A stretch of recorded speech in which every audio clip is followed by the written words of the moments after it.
Hi everyone, welcome back to my channel. कैसे हैं आप सब। और अभी अभी मैंने मशीन लगाई है और कुछ लोग पूछते हैं कि ऑटोमेटिक यानी कि फुल्ली ऑटोमेटिक मशीन्स को कैसे यूज़ किया जाता है। तो इसके लिए मैंने एक वीडियो बनाई हुई है, मैं उसका लिंक डिस्क्रिप्शन बॉक्स में डाल दूँगी। और मशीन लगाने के बाद मैं आ गई थी लंच बनाने के लिए। तो बहुत सिंपल सा लंच मैं बना रही हूँ। मेरे पास ये आलू बॉईल किए हुए रखे थे और ये फुल्ली बॉइल्ड नहीं है, मतलब 60% तक बॉईल है। कई आलू होते हैं ना, बहुत बड़े साइज़ के होते हैं और उबालते टाइम थोड़े से अंदर से कच्चे रह जाते हैं, तो ये उसी तरीके के हैं। तो यहाँ पे मैं बना रही हूँ बिल्कुल जो सूखे ड्राई वाले आलू होते हैं वो। तो सबसे पहले कढ़ाई में मैंने तेल लिया, उसमें हींग, जीरा और सरसों मैंने डाली थी, जो राई होती है वो। उसके बाद मैंने 4-5 साबुत हरी मिर्च को बीच से चीरा लगा के डाल दिया था। जब ये सारी चीज़ें फ्राई हो गई थोड़ी सी, उसके बाद मैंने आलू को लंबा लंबा कट करके डाल दिया। और अभी मैंने डाले हैं यहाँ पे सूखे मसाले। तो सिंपल से सूखे मसाले हैं, नमक, हल्दी, धनिया पाउडर, लाल मिर्च पाउडर और बॉइल्ड आलू है। तो सब्ज़ी बहुत जल्दी बनने वाली है। थोड़ी देर मैंने सब्ज़ी को पकाया और सब्ज़ी बिल्कुल बन के तैयार है, सिर्फ 1-2 मिनट के अंदर ही। और अगर आपकी सब्ज़ी इस तरीके से नीचे लग जाती है आपके बर्तन पे, कढ़ाई पे, तो उसको खुरच के वापस सब्ज़ी में ही मिक्स कर दे। बहुत अच्छा वाला टेस्ट आता है उस खुरचन का भी। और मेरे पास तो ये आलू रखे हुए थे क्योंकि मैंने कुछ आलू बॉईल किए थे। तो मिक्स आलू होते हैं तो बड़े साइज़ के, थोड़े से कई बार अंदर से कच्चे रह जाते हैं। अगर आप कच्चे आलू से भी बनाते हैं तो उसको थोड़ा सा फ्राई कर ले, या आलू को जब उबालते हैं तो उसको पूरा ना उबालें। तो किसी भी तरीके से आप बना सकते हैं, बहुत टेस्टी बनती है ये वाली सब्ज़ी। और साथ में मैंने बनाई थी दाल। तो यही था आज लंच में, दाल, रोटी, चावल और आलू की सूखी सब्ज़ी। और लंच करने के बाद यहाँ पे मैं आई थी ऊपर छत पे कपड़े उतारने के लिए, क्योंकि आप देख सकते हैं मौसम की हालत। और आजकल ऐसा ही होता है, दोपहर होते ही मौसम ऐसा ही हो जाता है।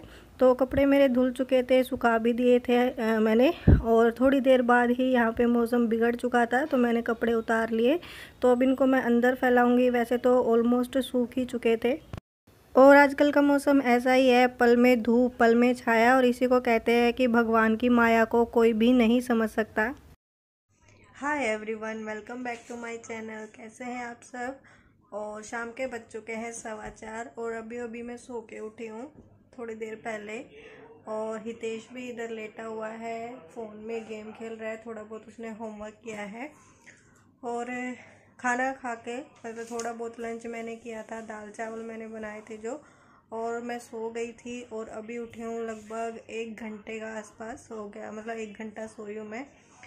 और अभी बनाऊंगी मैं शाम की चाय। और जब शाम को सो के उठते हैं ना तो सर अजीब सा हो जाता है, भारी भारी। मेरा तो मोस्टली तब होता है, या तो एकदम से कोई मुझे जगा दे, या फिर कोई सपने में मेरी आँख खुल जाए। अगर मैं नॉर्मल उठती हूँ तो फिर नहीं होता।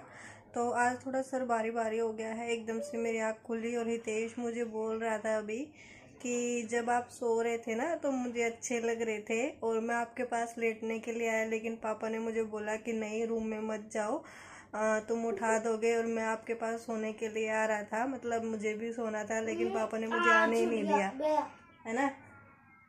तो हितेश बोल रहा था कि आप सोते हुए मुझे ज़्यादा अच्छे लग रहे थे। और ऐसा होता है, जब हितेश भी सोता है ना तो मैं इसको रात को कई बार देखती हूँ। दिन में तो बच्चा क्या होता है, शरारतें करता रहता है, तो हमें कई बार ना गुस्सा भी आ जाता है, उसको डांट देते हैं। लेकिन सोते हुए जब वो देखते हैं ना उसको कभी कभी, तो मुझे भी वो बहुत अच्छा लगता है। और मैं हस्बैंड को बोलती हूँ कि सोते हुए ये ज़्यादा अच्छा लगता है जागते हुए से। तो चलिए मैं बना लेती हूँ चाय, फिर मिलती हूँ।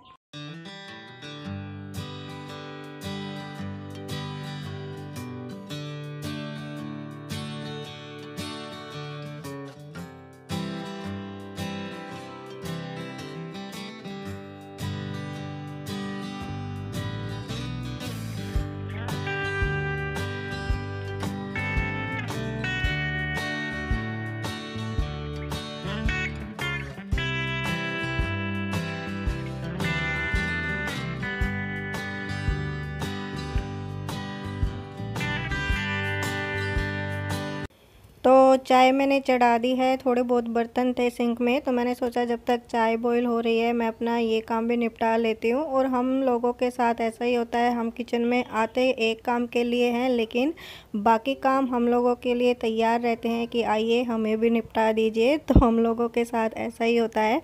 तो बस बातों बातों में चाय भी बन गई है और उसके बाद यहाँ पे मैं कर रही हूँ शाम की झाड़ू।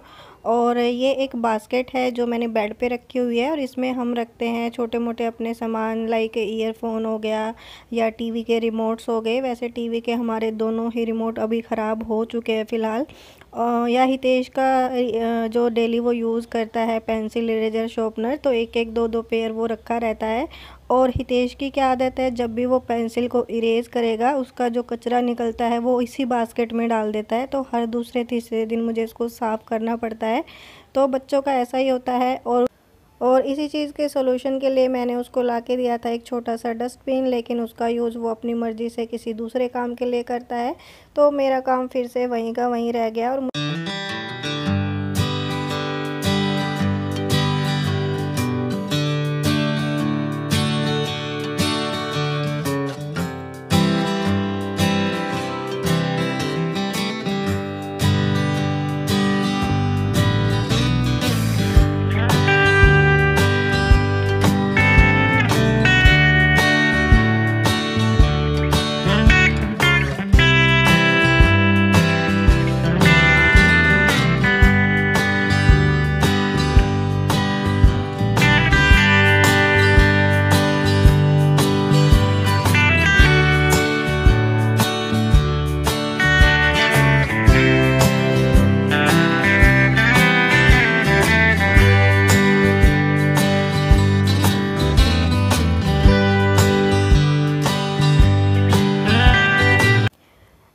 तो शाम के छोटे मोटे काम निपटाने के बाद मैं आई हूँ फिर से किचन में, क्योंकि आज मुझे थोड़ा सा कुछ स्नैक के लिए बनाना था।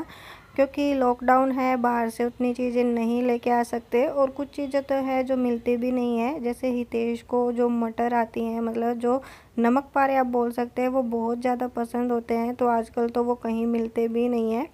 तो मैंने सोचा कि चलो आज मैं घर पे बना देती हूँ। थोड़ा टाइम भी था मेरे पास, तो बहुत ज़्यादा टाइम तो इसको बनाने में नहीं लगता। तो सबसे पहले मैंने मैदा ली है, उसमें नमक और अजवाइन को डाला है थोड़ा सा क्रश करके, ताकि अच्छा सा उसका फ्लेवर आए। और उसके बाद थोड़ा थोड़ा करके मैंने यहाँ पे डाला है रिफाइंड ऑयल मोइन के लिए। और इसमें मोइन आपको तब तक डालना है जब तक कि मैदा की इस तरीके की मुठियाँ ना बनने लग जाए।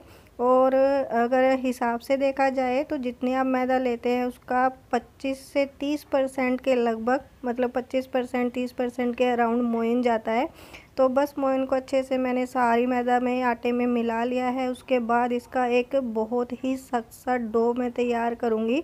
और इस डो को मुट्ठियों से नहीं बनाया जाता जैसे हम आटा बनाते हैं हाथ के पिछले हिस्से से। इसको आप अपने हथेलियों की सहायता से ही थोड़ा सा इस तरीके से मैश करें, मसले, तभी इसका डो थोड़ा सा अच्छा लगता है। काफ़ी हार्ड डो लगता है।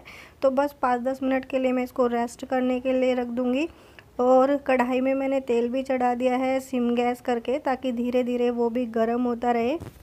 और इधर मैंने 3 या 4 पेड़ियाँ बना ली थी, जितना कि मैंने डो लगाया था उसकी, क्योंकि मैं अलग अलग शेप की या डिज़ाइन के यहाँ पे नमक पारे बना रही हूँ। इससे टेस्ट में तो कोई फ़र्क नहीं आता, क्योंकि सेम आटा है, सेम चीज़ें आपने यूज़ कर रहे हैं।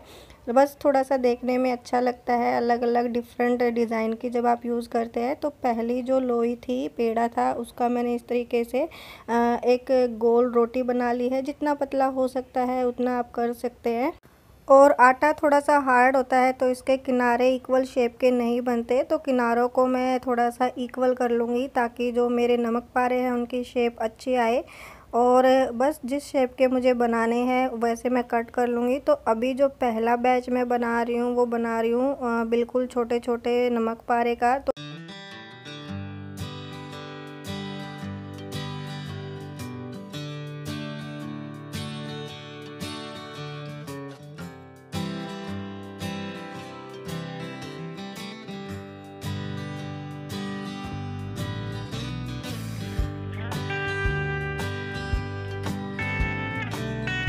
तो तो तेल मेरा गरम हो चुका था, जैसा भी मुझे यहाँ पे चाहिए था। तो मेरा पहला बैच मैंने इसमें डाल दिया है। जब आप एक बार डालते हैं तो आपको लगता है कि ये आपस में चिपक रहे हैं, लेकिन आप हल्के हल्के हाथों से इसको चलाइए और ये एक एक अपने आप ही अलग हो जाता है 1-2 मिनट के अंदर ही।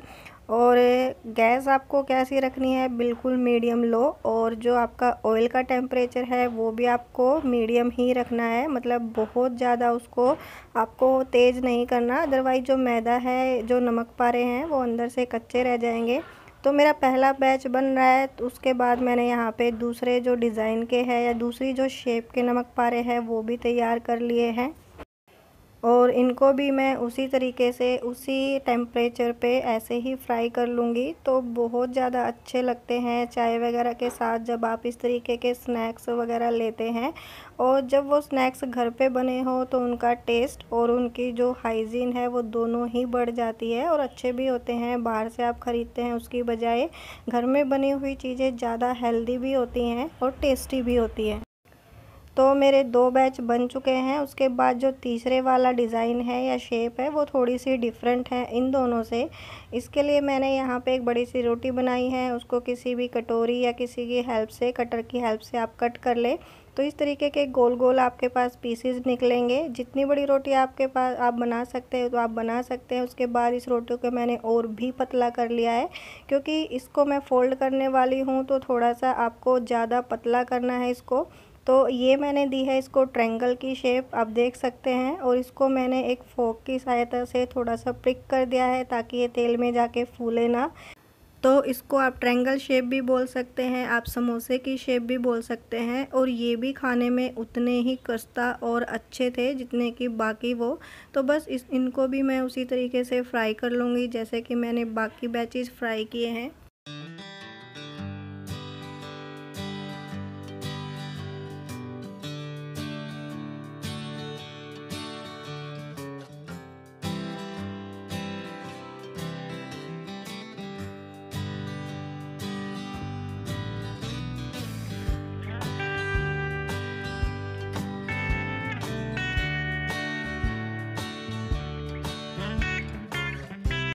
तो यहाँ पे मेरे सारे नमक पारे बन के तैयार हैं और अभी मैं आपको तोड़ के दिखाती हूँ कि ये अंदर से भी कितना खस्ता बने हैं। तो अभी जो ट्रायंगल शेप के हैं वो थोड़े से गर्म है, इसलिए वो अभी मैं तोड़ के नहीं दिखा रही हूँ, बने वो भी ऐसे ही थे। तो लॉकडाउन के इस टाइम में आप लोग भी अपने घर पे इस तरीके के कुरकुरे और खस्ता स्नैक बनाइए और खाइए। और इसी के साथ हम आ गए हैं वीडियो के एंड पे। आई होप आप लोगों को वीडियो पसंद आई होगी। अगर आपको वीडियो पसंद आई है तो प्लीज़ वीडियो को लाइक करें, शेयर करें, कमेंट करें और मेरे चैनल को सब्सक्राइब करना ना भूलें। इसी के साथ बाय।